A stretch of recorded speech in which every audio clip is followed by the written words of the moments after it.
Maintenant, on va passer pour ce qui concerne Q1. Donc, avant, il faut savoir ces relations-là. Donc, je donne rappel pour ce qui concerne les relations qu'on va utiliser. Donc, il faut savoir que delta Q est égal CV dt plus L dV. Il faut savoir que delta Q aussi, c'est CP dt plus H dP. Il faut savoir que delta Q, c'est mu dV plus lambda dP. Donc ça, ce sont des relations à apprendre, valables uniquement pour une transformation réversible, valables uniquement pour une transformation réversible. Tant mieux, on a une transformation réversible. Donc d'après vous, est-ce que je vais utiliser cette première relation, cette deuxième ou cette troisième? Eh bien, ça va dépendre en effet de ce que j'ai. Eh bien, on a une transformation qui est tout simplement isobare, c'est-à-dire que je vais voir la plus simple. Donc la plus simple à utiliser, c'est cette relation. Parce que puisqu'il s'agit d'une transformation isobare, P c'est une constante, donc dP est nul. Donc je vais utiliser la troisième relation, la deuxième je veux dire, ça va donner Cp dt plus 0. Tout simplement parce que j'ai dit que P est une constante, donc dP est nul. Donc en effet, il faut savoir Cp est égal à combien.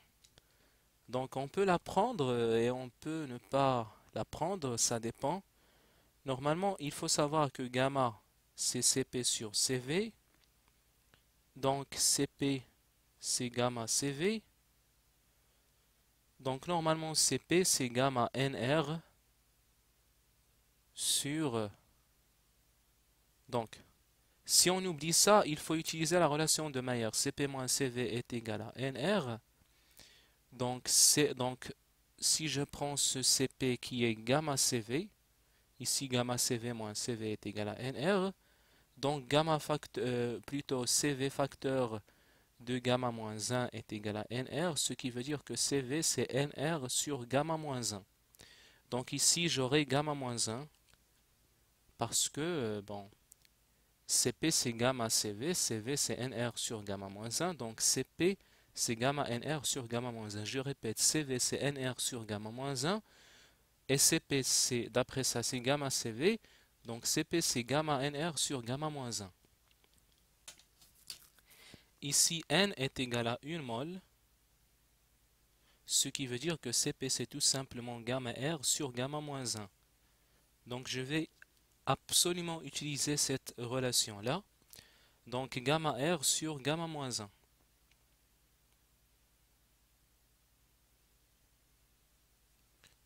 Donc Cp c'est tout simplement gamma R sur gamma moins 1 dt. Eh bien, tant mieux, j'ai ça parce que ça c'est une constante. Maintenant, qu'est-ce que je veux? Je veux tout simplement Q1. Il faut savoir que Q1 c'est tout simplement la chaleur de, on va dire de A0 jusqu'à A1, qui est tout simplement l'intégrale de delta Q, et qui est tout simplement l'intégrale de gamma R sur gamma moins 1 dt. Bon, l'intégrale de A0 jusqu'à A1. L'intégrale de gamma R sur gamma moins 1 dt. De A0 jusqu'à A1. Donc là, je raisonne, bon, je raisonne sur la température, donc je vais dire de T0 jusqu'à T1. Donc pour ce qui concerne gamma R sur gamma moins 1, c'est une constante. Je peux la faire sortir de l'intégrale. Donc ça va donner gamma R sur gamma moins 1 intégrale de A0 jusqu'à A1 dt. Donc là, je raisonne sur la température, donc qui va donner tout simplement gamma R sur gamma moins 1, je vais avoir T1 moins T0. Mais il faut faire attention. Pourquoi il faut faire attention? Parce qu'il est demandé de donner tout en fonction de P0, V0 et gamma. Donc il faut en effet remplacer ce T1 par ce T1. Il faut en effet savoir comment en avoir pour ce qui concerne cette expression que P0 et V0. On sait tous que T1, d'après les parts qui précèdent, on a trouvé que T1 c'est 2 T0. Donc je vais dire que ici c'est tout simplement 2 T0 moins T0 c'est tout simplement T0. Donc ce qu'il va rester c'est tout simplement T0. C'est clair parce que tout simplement T1 c'est 2 T0, 2 T0 moins T0 c'est T0, il va rester T0. Donc on trouve que c'est tout simplement gamma R fois T0 sur gamma moins 1.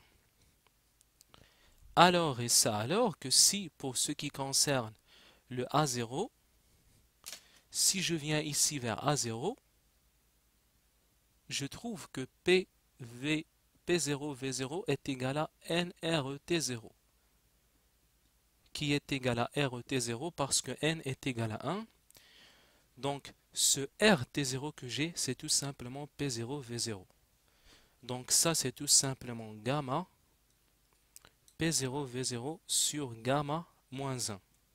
Donc je viens de trouver l'expression en fonction de P0 V0 et gamma. P0 V0 et gamma. Donc je peux faire une petite application numérique. Donc par là, je vais faire une petite application numérique. Et je vais dire que Q1, c'est tout simplement. J'ai pour ce qui concerne gamma, c'est 1,4. Donc je vais faire ici 1,4 fois P0. P0, c'est tout simplement 2 fois 10 à la puissance 5 pascal. Et V0, c'est tout simplement 14 litres, qui est 14 fois 10 à la puissance moins 3 mètres cubes, parce qu'il faut toujours utiliser les unités internationales. Donc ça divisé par gamma moins 1, qui est 1,4 moins 1. Donc 1,4 moins 1, c'est 0,4.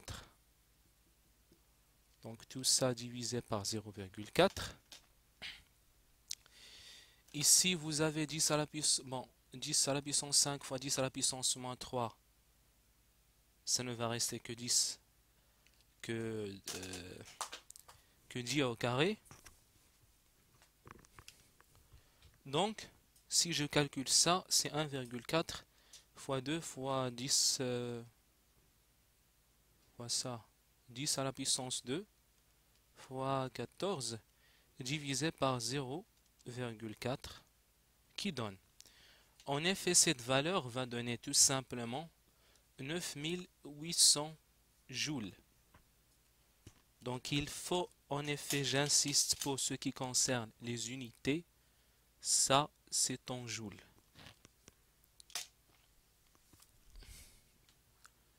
Donc ici on constate que Q1 c'est positif et W1 c'est négatif. En effet, c'est comme si en effet je donne au système de la chaleur pour me fournir en effet du travail. Voilà, c'est comme si cela. Donc après, on va voir le W2.